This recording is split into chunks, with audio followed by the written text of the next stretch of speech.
So so due to production of catalytic converters, right, what will that do?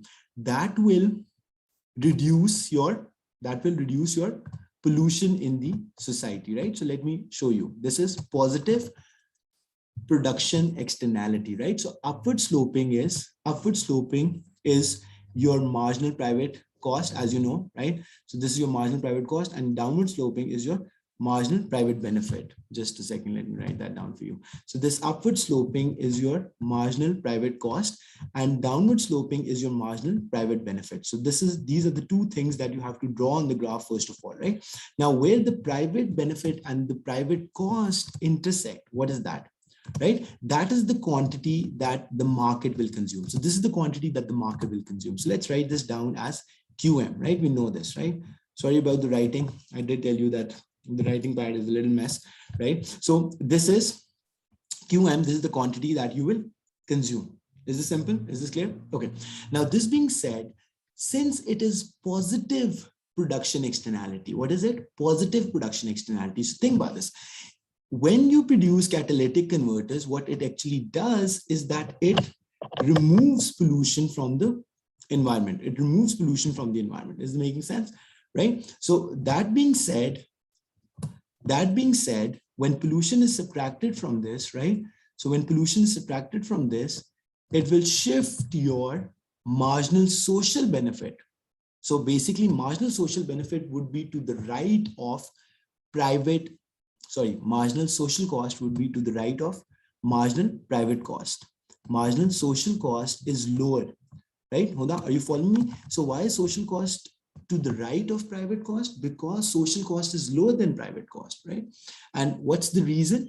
Because when you're producing a product that has positive effect on the society, like catalytic converter, which is minimizing pollution in the atmosphere, then overall social cost is less compared to the private cost, right? So private cost of catalytic converter would be how much it takes to produce that equipment, that product, that machine, equipment, whatever it is, right? And social cost is less than private cost because overall it is benefiting the society, the environment, in terms of reducing the pollution levels. Uda, is this making sense to you, right? So let's look at this one more time. So what we did, first of all, we made private cost, that is upward sloping, marginal private cost, and marginal private benefit, that is downward sloping. So where the two pink lines are intersecting, that is the quantity that the market will consume, right? Because market only considers their own benefit and their own cost. They are not concerned about what is happening to the third party, right? But since this is positive production externality, right? Positive production externality. So it has positive effect. It has positive effect. It has positive effect on the society, right? Positive production externality, right? Okay. Now, this being said, your social cost is to the right of private cost because that is lower, right? And now think about this. Where should the society consume? Preet, can you help us with this? So where should the society consume? So society should consume where, what two things are equal? Where should the society consume? Where should the society consume? Right. Where should the,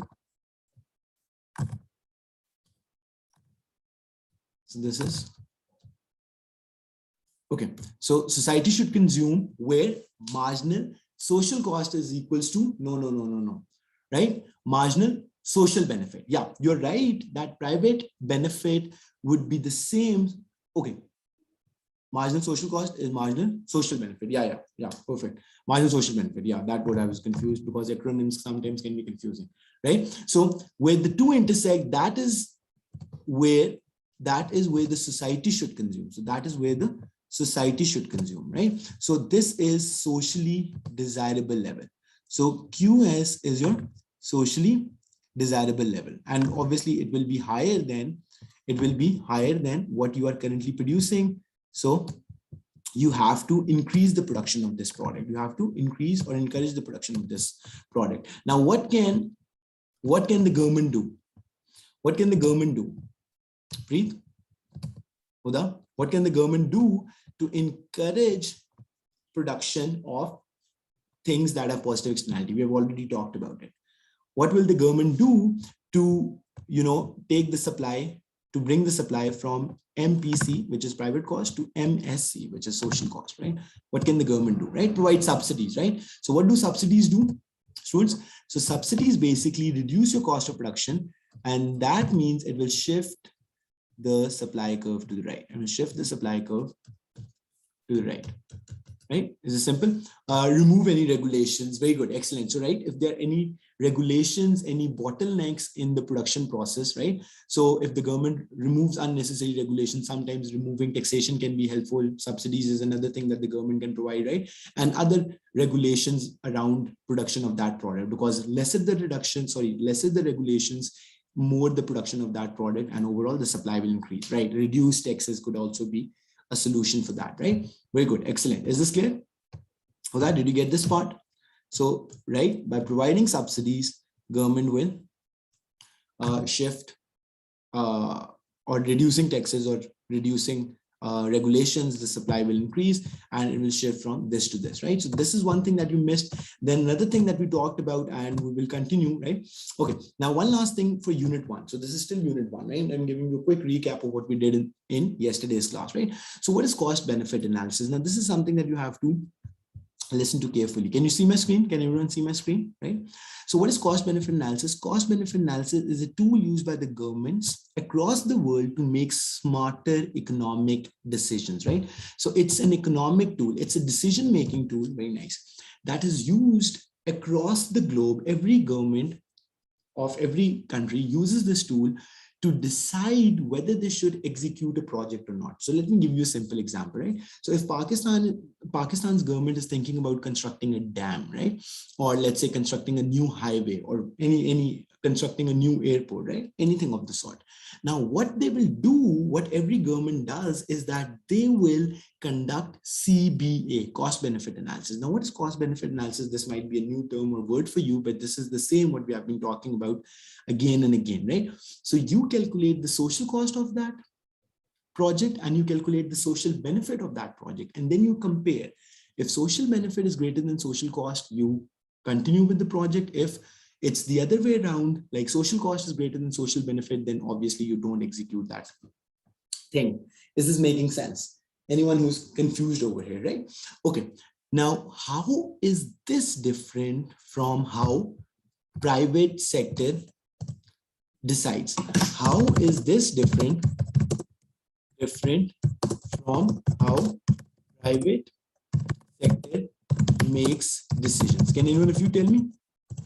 Right? So how is this different the way private sector make decisions? This is different because private sector is only concerned about their private cost and private benefit.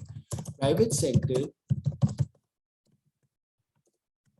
private cost and private benefits while making their decisions, and they ignore any positive or negative externality associated with their actions, right? So how many times people think about the pollution that their car is causing, right? No one, because if people would have been mindful of this, they would have never, they would have used their cars less frequently, right? But people don't, until and unless government makes them do it.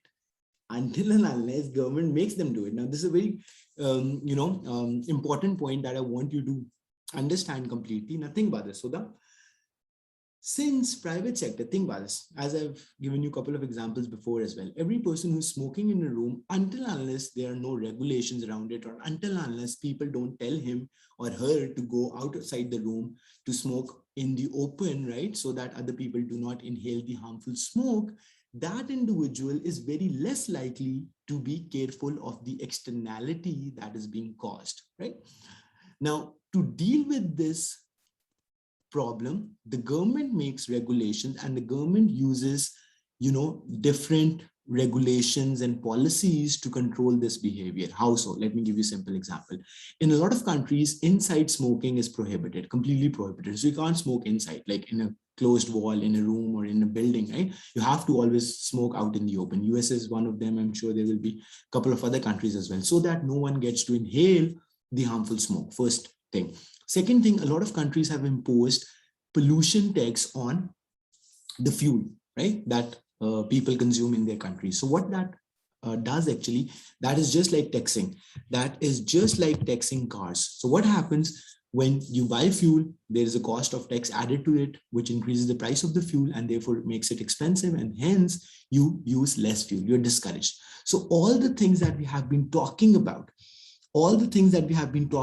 think about this. By imposing taxes, the government makes the people responsible for a negative externality to pay for it.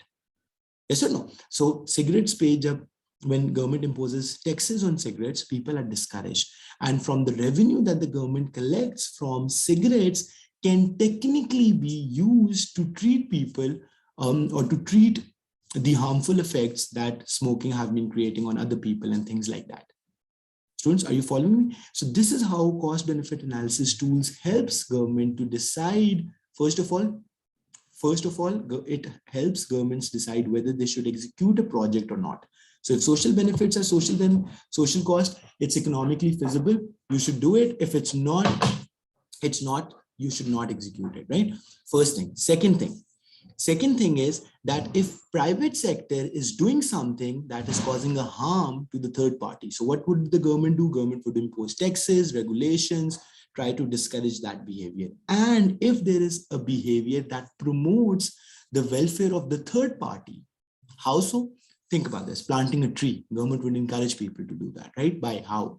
By giving them subsidies, by creating awareness. Similarly, how did all the governments in the world encourage people to get themselves vaccinated? By showing advertisements, by creating awareness that their family will be protected, their parents will be safe, and stuff like that.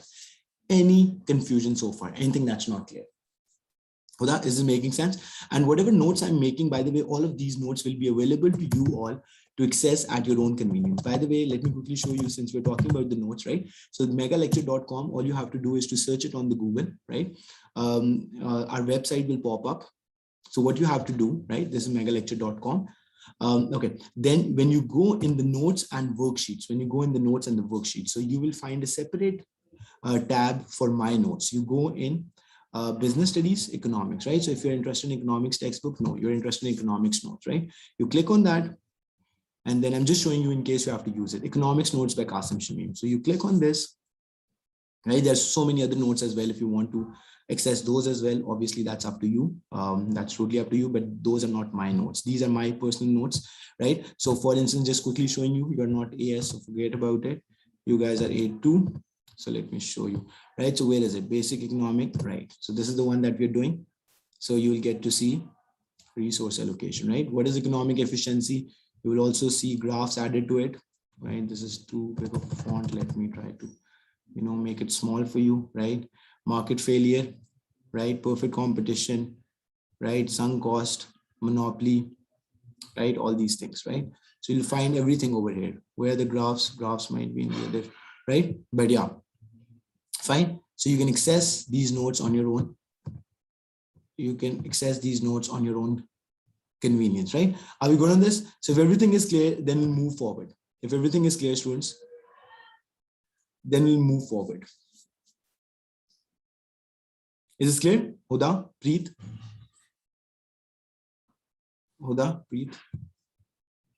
Okay, very good, excellent. So let's get started. So now we are about to start unit 2. Perfect. So let's just close this thing, right, which we don't need anymore. Okay, so think about this. Okay, now this unit 2, Huda, let me give you a very quick overview of what unit 2 is about and what are all the topics that we'll talk about in this unit, right? So unit 2 is about a couple of different things, right? So the first topic that we are about to start right now is utility. What is utility? It might be a new word for you, but I'll explain you, don't worry about it. Then we'll talk about cost minimization behavior, which produces, these are all new things. So even if you have studied O-levels economics, trust me, this is nothing of the sort that you already know. These are very, very different topics compared to your IGCSE or O-levels, and that's why you might find a little difficult, but you should be good, right? Then we'll talk about the types of costs. This is quite similar to what you have already done in IGCSE or O-levels, and then we'll talk about the market structures. So market structures, within market structures, we've already talked about the Two, in economic efficiency. So we did talk about perfect competition and we did talk about monopoly, right? But we'll talk about two other market structures as well. So it's quite of a lengthy topic. Like unit 2 is quite of a lengthy unit, and we'll cover a couple of different topics within this, but don't worry. We'll obviously I'll make sure that you understand before we proceed to the next topic. Okay, now let's get started, right? So this is something that we already covered in the last class, yesterday's class, right? Utility. Okay, now think about this. This topic is about how do consumers allocate their spending? How do consumers allocate their income, spending, whatever you want to call it? Think about this. You're a consumer, I'm a consumer. Anyone who is a human being who buys something, who lives in, who is alive, is a consumer, right? Because we always buy something, one thing or another. Okay, now moving on. Have you ever thought about how you decide with the income that you have or the pocket money that your parents give you, that what products you will buy and what products you will not buy, right? If I ask you right now to make a wish list, right? If I ask you right now to make a wish list of all the things that you would want in life, right? So, I mean, I am sure it would be an endless list where you want perhaps a new phone, new headphones, I don't know, new laptop, blah, blah, blah, blah, blah, blah. Same is true for me. Same is true for any human being that lives on this planet. But we don't have incomes to buy everything. Students, are you following me? We never have incomes. Incomes are always limited. So this connects back to what we have studied in the basic economic problem: limited resources, unlimited wants, right? So how do consumers allocate their income or spending? That is the main question that we will address in this topic. Easy? Any confusion? Anything that's not clear? By the way, if the font is small, let me do something, right? Okay, I think that's better. Okay, now what is utility? Utility maximization we're talking about. Now, what is utility? Think about this. Utility is the satisfaction or pleasure that people extract from consuming a product. So the first question that you should have asked yourself, that why do you consume something? Why are you taking my classes right now where you could have done so many other things with your time? You could have watched a movie, you could have talked to your friend, you could have done a million other things, right? But the thing is, since you know that this is important for your exam preparation and you have to score well, because obviously you have to go to a good university, do other stuff, blah, blah, blah. So taking classes are important. So it's kind of a satisfaction or pleasure that you're extracting out of it. Same goes for everything that you use, whether that be a food item, whether that be clothes, whether that be buying a new laptop or a phone. It provides you some satisfaction or pleasure. Am I clear with that? So utility is a word we use in economics and otherwise as well, that what's the utility of this thing? So what we are basically asking ourselves, that what is the purpose? What is the benefit that you will get out of using that product? So that's the first thing. Now, why am I assuming that consumers want to maximize their utility? It's kind of an assumption that I'm making, but think about it. Isn't this true that whenever we have to decide between different products, right? So let me ask you a simple example and that will make things more clear, right? So yesterday I was creating a wish list, right? So yesterday I made a wish list, right? So let's say this is my wish list. I want new clothes. I want phone credit. I want to buy some, cosmetics, hair products. I want to buy a new laptop. Now with the available savings or the income that I have right now, let's say I cannot buy all of these. I can only buy 2 of these, right? So what will I do? So what will I do, students, if I can't buy all the 4 products that I've listed over here because my income is limited? What would I do? Yeah, just on top of your head, what do you think? If I can't buy the 4 things that are on the list, I can only buy 2 with the income. What will I do? Yeah, I'm waiting for your response because this is very important and this is kind of linked to what comes next. Yeah. No idea, clueless. You want me to tell me? I'll prioritize, right, students? Are you following this? Do let me know if I'm going fast, if something is not making sense, if something is not adding up. I'll explain again, right? I will prioritize. I can't buy everything, I will prioritize. But here comes the next question. How will I decide which product to prioritize? Now, can you answer this question for me? How will I decide which item to prioritize, which to buy and which not to buy? Come on, that should be simple, students. How will I prioritize? If out of these 4 items, I can't buy all 4 of these, I can only buy one or two items, right, with my available income, then I need to prioritize. I need to choose which I need. And how will I decide how to prioritize? Which products to prioritize based on the utility that I get from each of these. Yes or no? Am I making sense or not? Based on the utility satisfaction product provides, he, she will decide which one to buy. Any confusion so far? Anything that's not clear, right? Easy, breathe. Are you following me? Are you with me? Okay, students, let's keep moving, right? Very good. Based on the utility satisfaction that each product provides, a consumer will decide which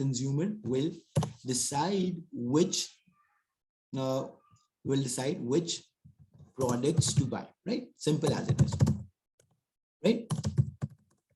Okay.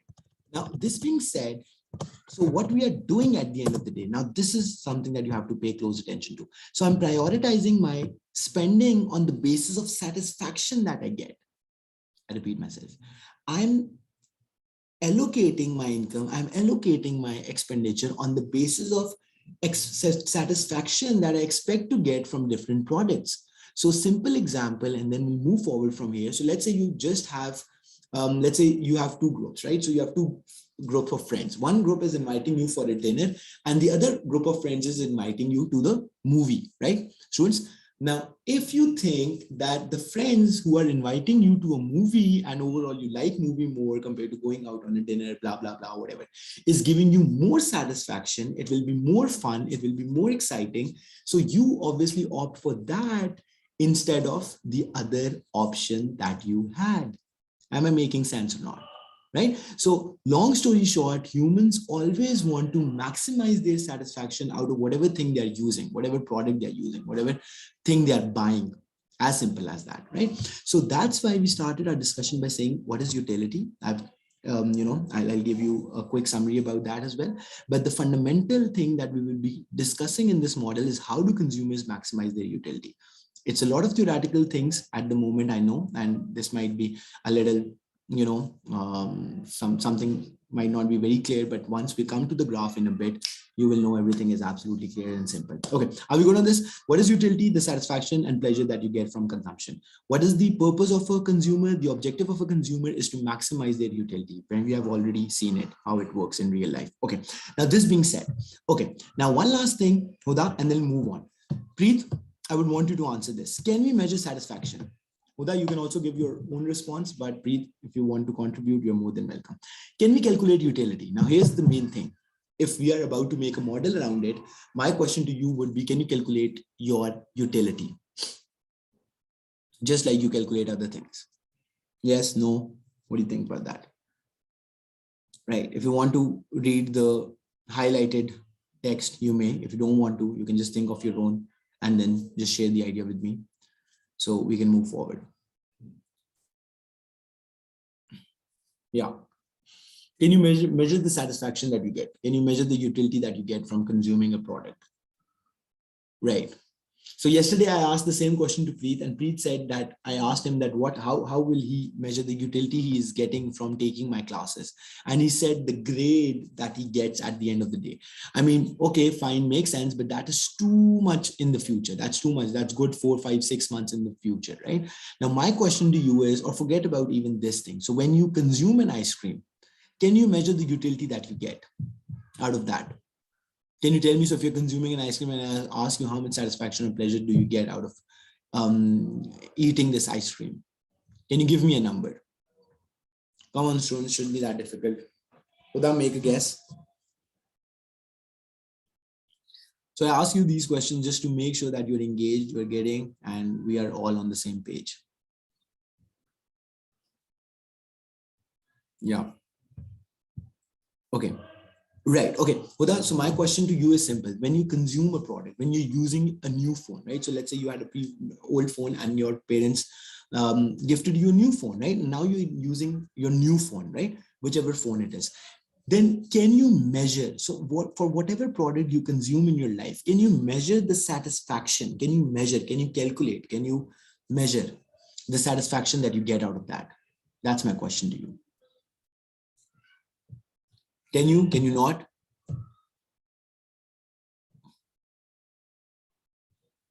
Just say yes or no. Right, exactly. You can't, right? So think about this, not in an objective way, right? So think about this. So if you basically want to compare utility, so it can't be compared the way you compare other things. So let's say, how much income am I earning? How much income someone else is earning in Pakistan? So we can compare that. That's a monetary value. That's in numbers, right? So X amount is obviously half of the 2X amount. Yes or no? X amount is half of the 2X amount, and so on, right? So it's number, we can compare. Similarly, you can calculate height, you can calculate weight, you can calculate other things, but things like happiness, utility, pleasure, these are all things that you can't calculate. Here's the thing. So that's why I said that there's no globally accepted measure for utility, unlike quantities like height, weight, strength, etc. However, utility can be, however, an individual can compare and rank between different products. Now listen to this carefully, Huda. So if I ask you that we have 2 brands of ice cream with us, right? Which brand do you want to eat? Can you tell me your preference? Obviously, if you have eaten those brands before, if you consumed those brands before, you can. Whenever your parents ask you which brand of soap do you want to buy, which brand of shampoo you want to buy, you always tell a name, right? Whenever they ask you which restaurant you want to go, you always come up with the name. Why? Because you know that perhaps you like KFC more than McDonald's, or vice versa, right? So are you getting me? So utility cannot be compared in objective. What is objective? Objective is something that is a fact. That is a fact. That is not arguable, right? That's a fact.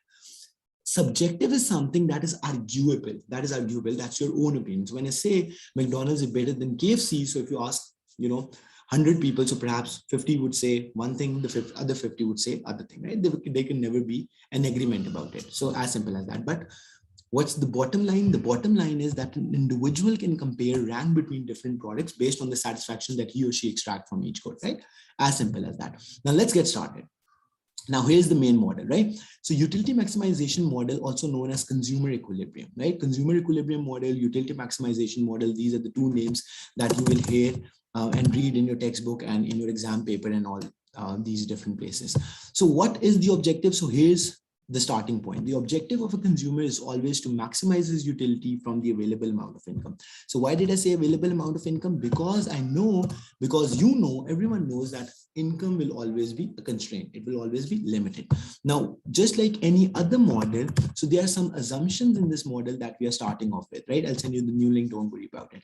So the first assumption is income is fixed. Income doesn't change. Income is fixed, constant, stagnant, right? A consumer has only 2 products to choose from, right? Now, what's the reason for that? The reason for making this assumption is, think about this. In real life, you can choose hundreds of products, but for this model, the thing is that on a graph, you can only show 2 products. Am I making sense or not, right? So you can't show more than 2 products. Are you getting me? So a graph has a y-axis and a graph has an x-axis. A graph has a y-axis and an x-axis, right? So obviously on a model like this, we can only show 2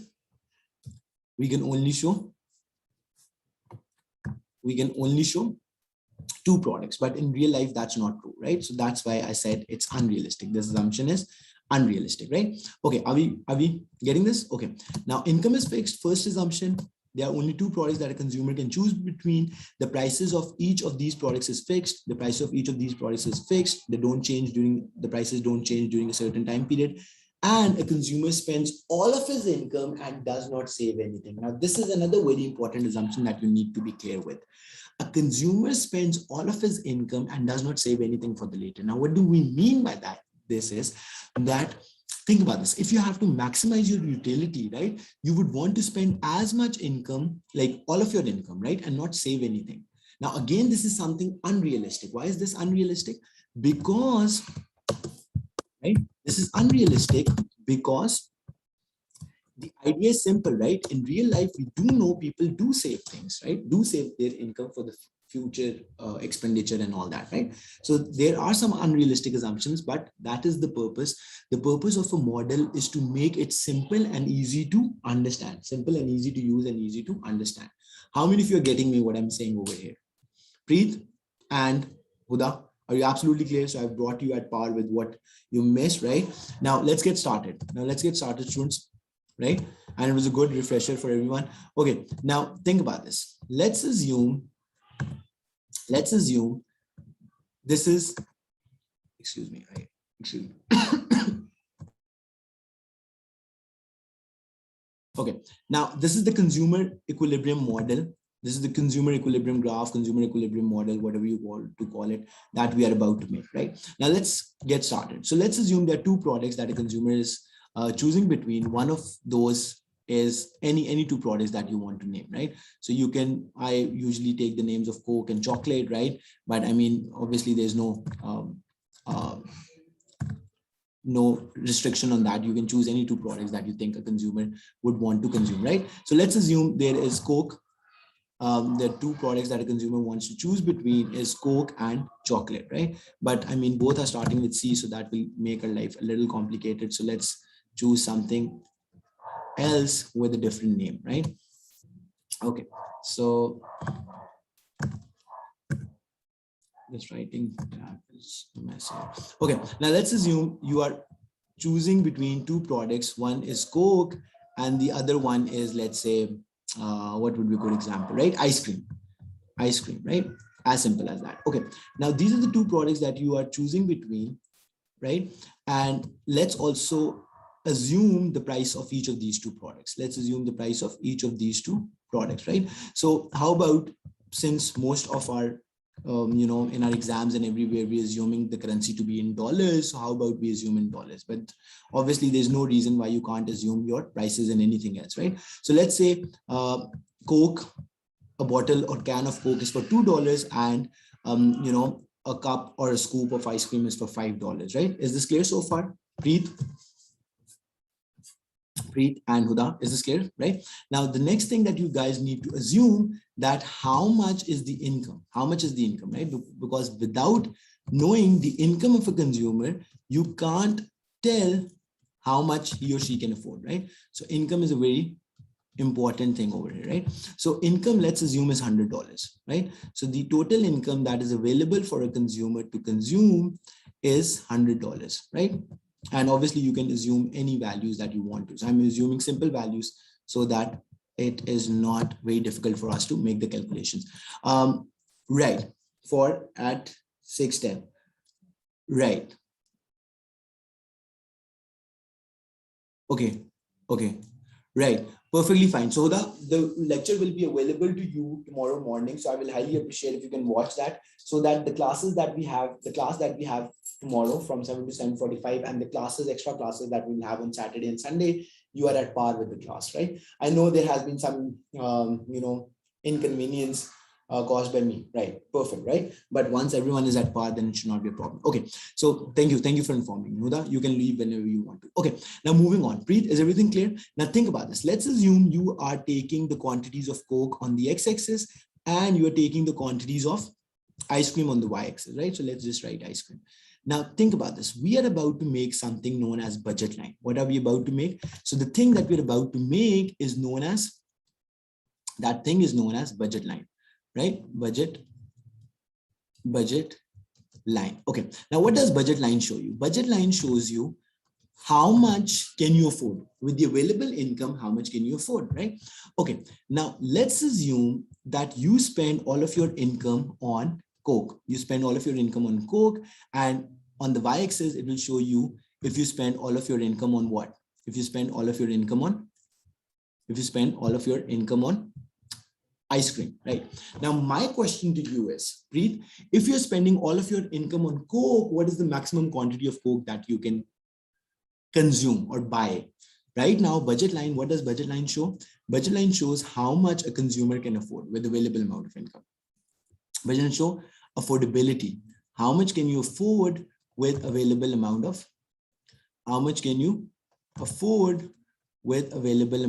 income, right? Affordability. Okay. Now my question to you is, what would what will this point A show you? Point A will show you that if a consumer is spending all of his income on Coke, what is the maximum quantity that this person can buy? Now you tell me, shouldn't be that difficult, right? 50 Cokes, absolutely. So what you did, simply you divided the total income with the price of each unit of the good, which is 2. Very good, excellent, right? So you can buy 50 units of Coke if you spend all of your income on Coke, because that is what the point A will show. Because at point A, the y-axis is 0, the y-axis is 0, and you're spending all of your income on Coke. Very good, excellent. And if you spend all of your income on ice cream, what is the maximum can you buy? What is the maximum you can buy if you spend all of your on ice cream? So that would be 20, absolutely. 100 divided by 5 is 20. Absolutely. Very good. Excellent, right? So 20 units for this, 20 units for this, and 20 units for this, and 50 units for that. Absolutely. Very good. Excellent. Okay. Now let's move forward from here. This being said, okay, this is your budget line. Now my question to you is, right, even though I haven't explained you explicitly so far, right? Tell me, is this point achievable? With the available amount of income, can a consumer choose bundle C? Now, what is bundle C? By the way, let me tell you, I'll be using this language. So bundle is combination of 2 goods. So the 2 goods that we have mentioned on the graph, these products collectively is known as bundle. Ice cream and Coke is a bundle, right? So my question to you is, can a consumer consume bundle C? Right? Can a consumer consume bundle C? Can a consumer consume bundle D? And can a consumer consume bundle E? Right? And if yes, no, whatever, right? Yeah, first tell me if bundle C is achievable with the available income. If bundle C is achievable with the income. Yes, right? How do we know? We know this because this point is within the budget line. So any point within the budget line is attainable, just like PPC. Do you remember we talked about PPC in AS economics, production possibility curve that shows how much a country can produce? So when a point is within the budget line, it is achievable. When a point is within the budget line, it is achievable. Very good, excellent. Is the point D achievable? Is the point D achievable? Is this point achievable? Okay, I'm sending you the new link. I just sent the link expiring. No, it's not. I'm sending you the new link.